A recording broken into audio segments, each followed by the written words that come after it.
Hey everybody, welcome back to the channel. All right, so I have behind me is a 2024 Toyota Grand Highlander. All right, this is probably a well welcome for most people, especially if you're shopping for a practical third row SUV that seats, 7 passengers. You might think the Highlander wouldn't be too small, but then the next step up would be a Sequoia, which is too big. And you're hoping for something maybe less truck-like, but a little bit bigger than your Highlander. And here we are, Grand Highlander.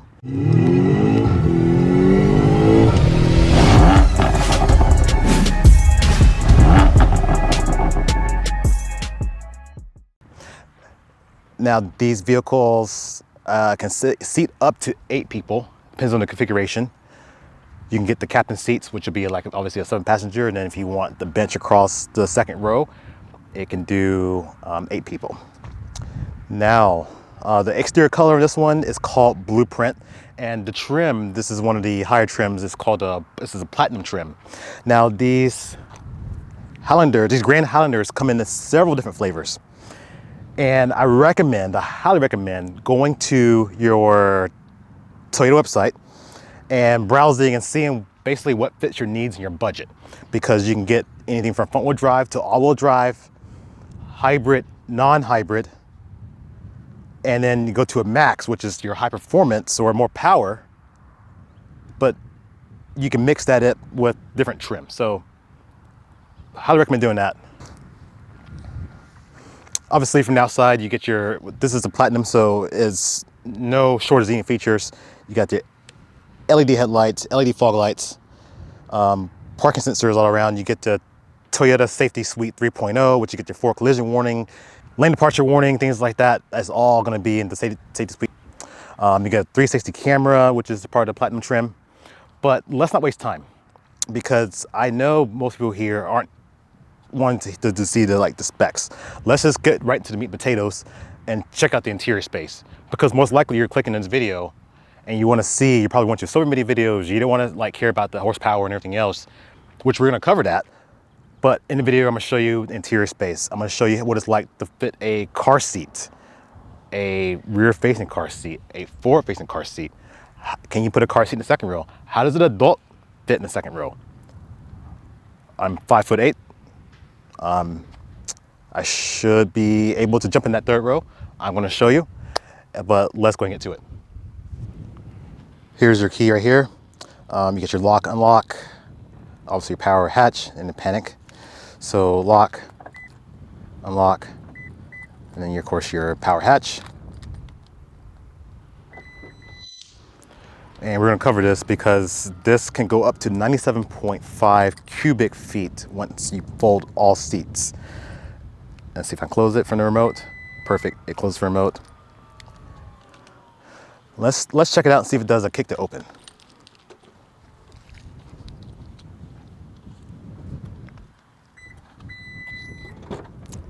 All right, does that as well. Okay, so here's the interior space. I'm gonna put a couple of suitcases back here later on, but I'm gonna show you what it looks like empty. Here's the third row up. This is all seats in place.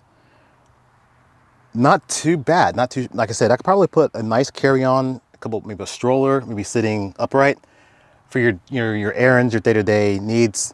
If I need to flip the seat down, that's actually third row reclines. So I wonder how you I'm sure that's probably the same thing if I need to, yeah. All right, then put that down here. Just pop on his handle, push back, and then headrest should pop down. Okay, so if you don't need all that space, if you need more space, here you go, you got more cargo room. I wish I had my flat screen TV box. I'm pretty sure I could put a good 40-inch TV back here. Probably 40-inch, I would say, probably bigger than that. You need more. Now this one does have the captain seats, so I'm not sure how those fold, but let's see if they go down. Okay, to fold the second row, it's like one has a number 1 on here. Slide the seat all the way back. then I should be able to. Okay, so that's all seats folded down. It's almost like this could rival some minivans, because I used to have a Toyota Sienna and I had to use that van to haul some stuff. This is before I did the YouTube thing, and then this was obviously back in 2011 when they first came up with the Sienna SE. But yeah, let's see if there's anything under the floor. Mostly got a mat here, and looks like you just got the jack in this area right there. Okay, let's try to pull this up. See how easy it is. Okay, I don't have to reach very far at all. This tether really helps. Then I can click the headrest back up. Okay, then of course I can recline the seat back to how it was before, so you're not sitting upright. Okay. Okay, medium check-in suitcase, and then a small carry-on with the third row up. And it's nice that you have some LEDs in here that. Okay, with the third row folded down, the medium check-in suitcase, large check-in suitcase, small carry-on, stroller, and let's see if I can do a second stroller. I can't fill this thing up. There's so much more room to go. Now, let's see how it does with the strollers only. And just to give you an idea, this is what all fit in the back, and I had so much more room to go. Like I said, you can split this up how you want it to. Say, for example, I just needed to do one side, had one seat here.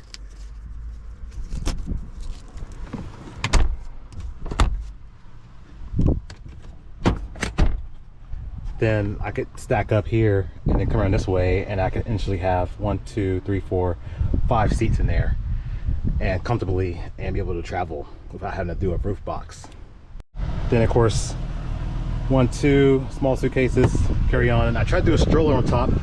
I don't think the door is going to close with the stroller there. So I feel like the stroller, this is the smaller one of two. This is the more the travel size. I'm sure it could be done. Like I said, it's not my car. I don't want to try to squish stuff in here, but that's with travel stroller. And I'm on a slope, so I don't want to let this fall down, but it can accommodate, with third row in place, it can accommodate a full-size stroller with some extra room here. And of course, here's our smaller travel stroller, and it fits it. Plenty of space there for day-to-day stuff. Like I said, I can do suitcases if I need to. I'm not sure if I showed the configuration or not, but here's a large check-in suitcase, small carry-on, and I could probably do another medium on top, maybe medium check-in, because you got the slope closing in. But like I said, this accommodate pretty good. Let's see if it does kick to close. It does.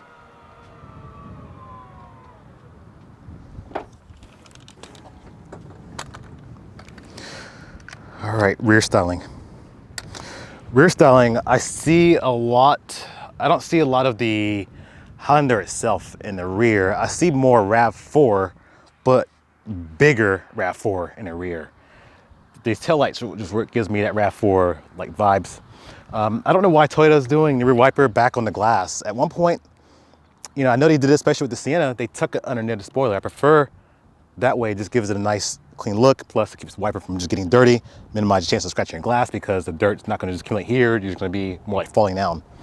But you know, so it's not a big deal. Just thought maybe throw a little design cue out there, wish it was something a little different. You got the LED reverse lights, turn signals. Let's get those lights on and we'll see how they look.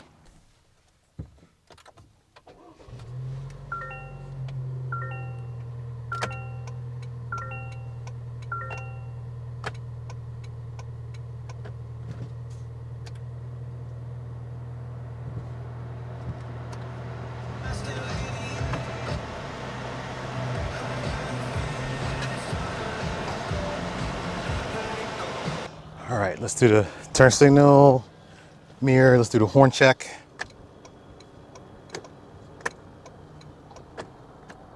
High beam, headlight, turn signal, fog light,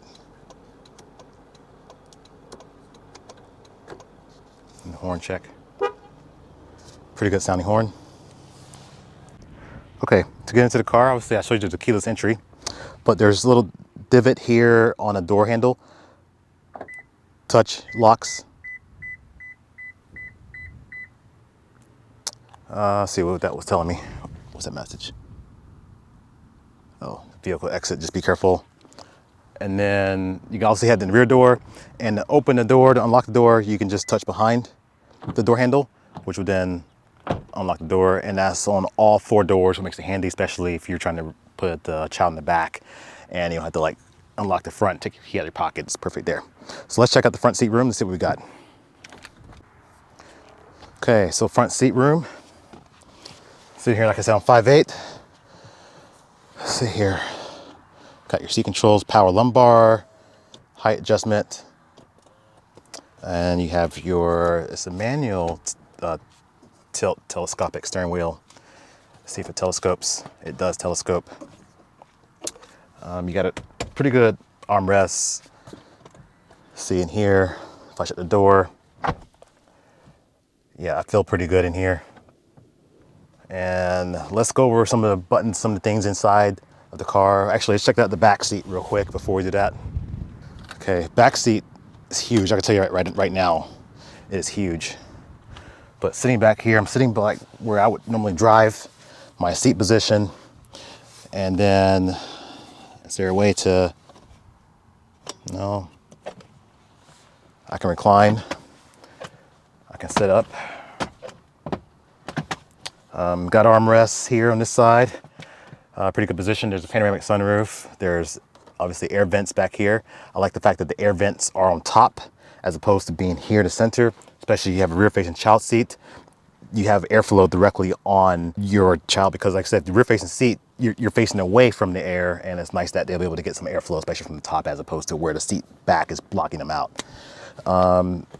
Map pockets, you have power window, and then retractable manual sunshades for that. I see 2 cup holders here. I'm gonna go inside here, and let's go around the other side. See, it looks like there's heated and ventilated seats back here for the second row. You have automatic climate control. Looks like there's no separate temps. So I would call this a 3-zone climate control, which means driver, passenger has their own climate control, and then the second and third row have their own separate. Some vehicles do split zone, 4 zones, but looks like this one is a 3-zone, which is like not bad. Like at least the driver and passenger can separate from the rear passengers, because sometimes, like I said, you get different heat coming in through the front windshield, and it might feel different back here, different airflow.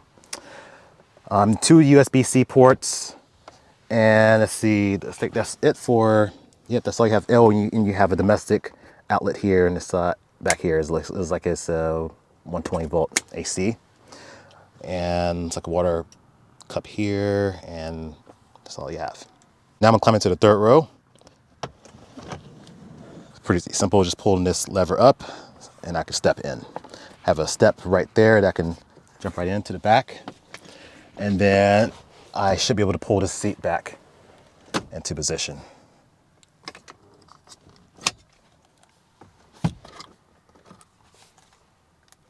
Okay, lots of room. I've been in third row seats before. Look at this. Look at this. Even have a USB-C port back here too. It's like I could put one cup holder here, and yeah, looks like it's pretty good. And I have my own dedicated vent right up here. So you shouldn't feel this for a third row seat. And I would say I've been into some other vehicles with third row. For the Atlas, was probably the next one I felt like it was comparable to this. But I think this might be a little bit larger than the Volkswagen Atlas. Obviously, if you go a little bigger, then you can go to Chevy Tahoe. But like I said, I don't know. This gives a lot of those big full-size truck-like SUVs a run, because I could easily tolerate a trip back here, like a road trip. I wouldn't feel like I would be claustrophobic. I don't feel like I need to get out. I can still stretch my legs out. Like I said, I'm 5'8". I'm not super tall, but I'm not short either. But yeah, all I need is just a little, I've had like a screen, maybe play some Xbox or something back here, but I'm sure, generation now, everybody has phones, so just wait to stay entertained. Okay, figured it out. I just grabbed that, pull the seat back, and then release. Now I can step out.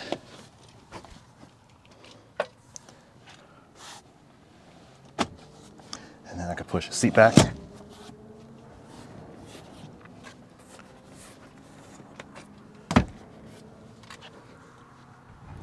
All right, let's check out some of the features.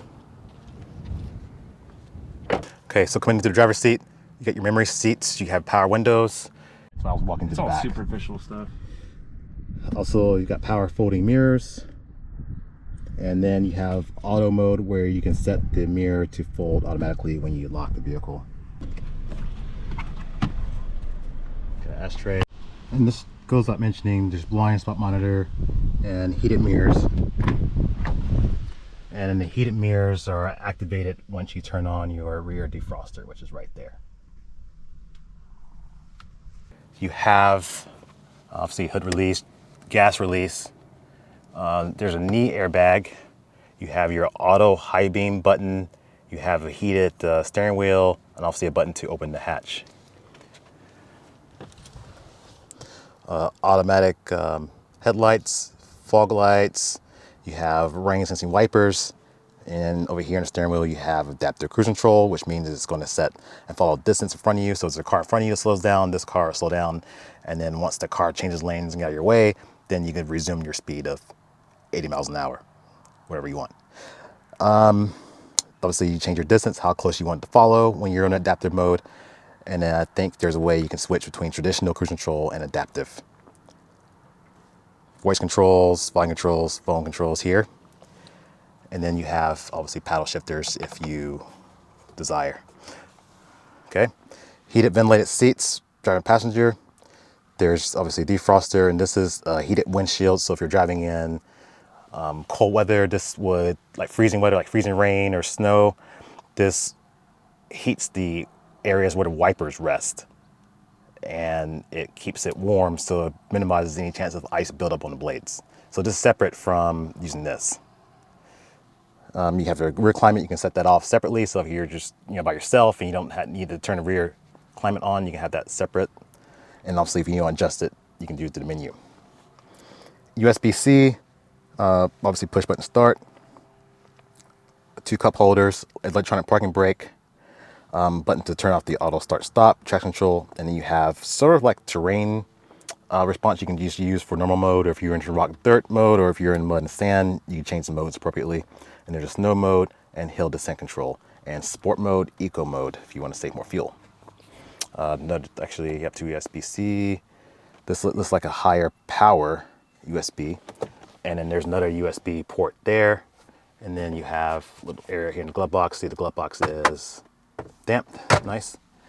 And then the passenger seat, no memory seats for the passenger, but there is obviously they can have control of the door locks. Moving up top, you have your rearview mirror. I think there's for garage door opener. I wonder if this is digital. I have to check that out if it's digital with mirror or not. Sunglass holder, and then you have sunshade, and you have your power sunroof, panoramic sunroof. Okay. Vanity both sides with the light. And then this has the JBL premium sound system because this is a platinum.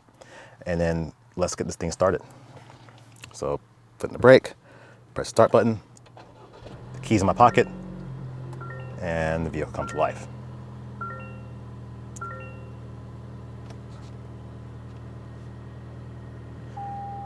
You can see here in the display which seats are buckled in or not. So if you know somebody's unbuckled in the rear, you'll know that.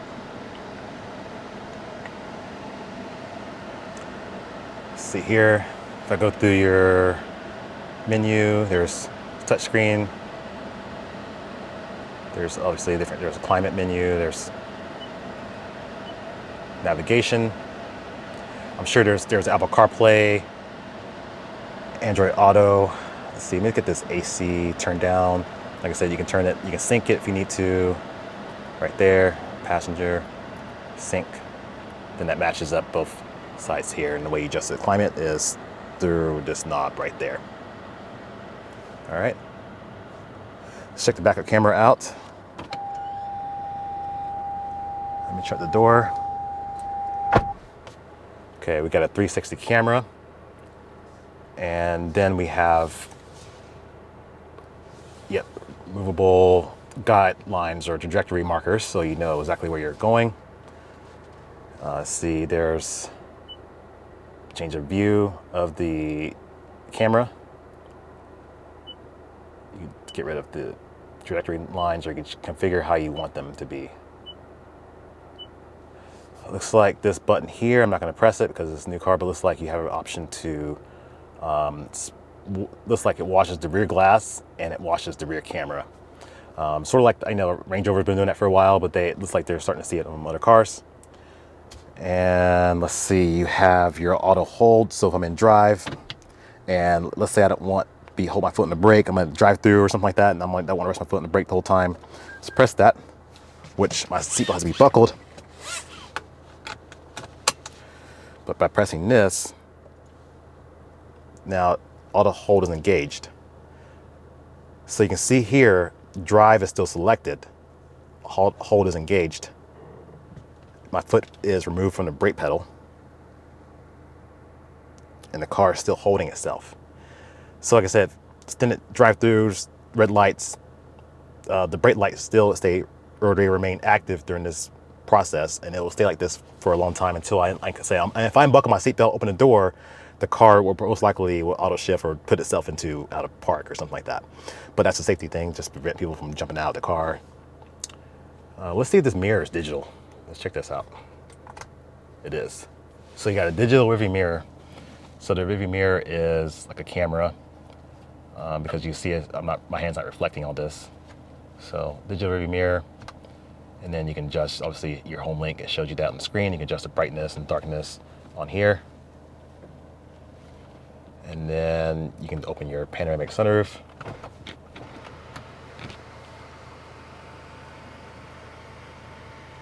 And you have different settings for that. So let's say I want to tilt it for vent. I can do that. Or I can close it, or I can just do one touch and then have this whole glass open. Looks like it goes above the car itself. I want to see it, does it go any further than that? No, that's it. So pretty good size. Let's check out the back seat. And you have a heads-up display, which let's see if it shows information, their speed limit. Okay.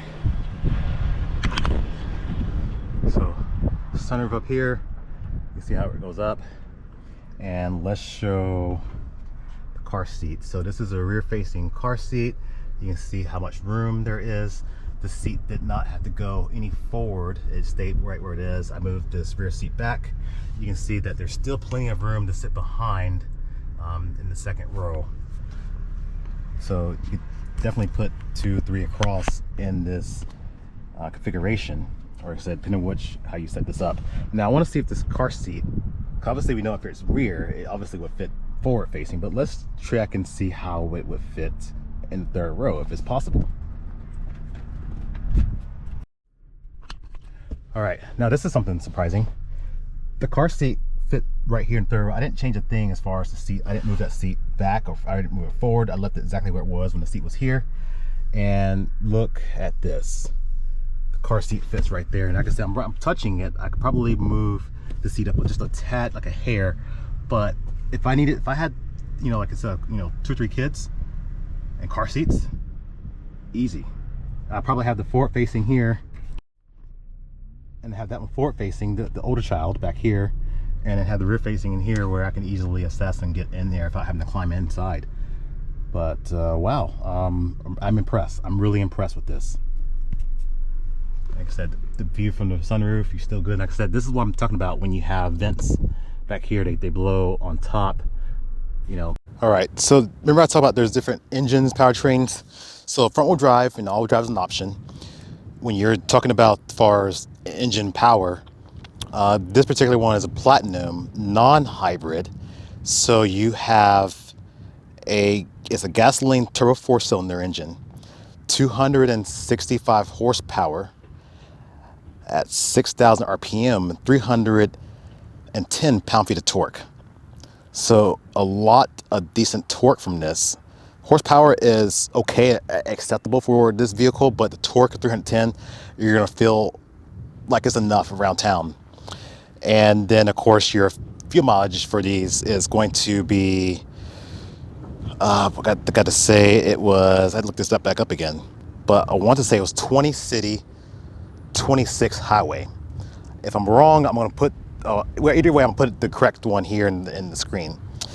And then if you go for the max hybrid, you're talking about 365 horsepower, which is 362 horsepower. And then you're talking 400 pound-feet of torque. Now that's gonna feel like a fast vehicle, and it's gonna be like, you know, you're gonna be competing with a lot of, and with that amount of power, you should have no problem outrunning your neighbor's Telluride or MDX. Now the hybrid's gonna be 27 highway. So 1 mile per gallon more than the regular gasoline non-hybrid. So if you're looking to save a few bucks, maybe go for the non-hybrid.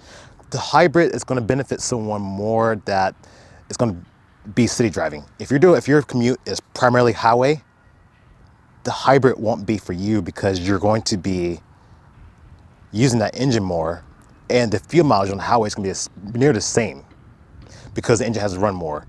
When the hybrids benefit more from stop and go driving than it does from constant high speed highway driving. So take that into consideration.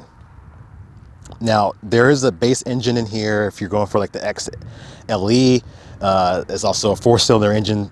All these are 4 cylinders, but it's 245 horsepower and 175 pound-feet of torque, which my personal opinion, skip that engine. But I can tell you right now, it is probably not gonna be the best experience because this vehicle weighs over like 4,500 pounds. All right, now this is a hybrid, but just get me wrong, it weighs a lot. And that low amount of torque isn't going to be enough to move this thing. It's going to be hard like power to get out of its own way. People might disagree with me, but I can tell you that now. It's too low of horsepower. I would never even consider it. Between the two engines, I'll probably consider this one, but me being power junkie, I would just go for the high horsepower, 360 horsepower, and the 400 pound-feet of torque. Properly equipped, this can tow up to 5,000 pounds. And then I think if you don't have, I think at the lowest point, it could tow 3,500 pounds. So I think for 5,000 pounds is class leading, considering I think the MDX is about 4,000. So I had to double check that, but take that in consideration. And then the wheels here, these are 255, 55, 20s all around. These have like a polished finish.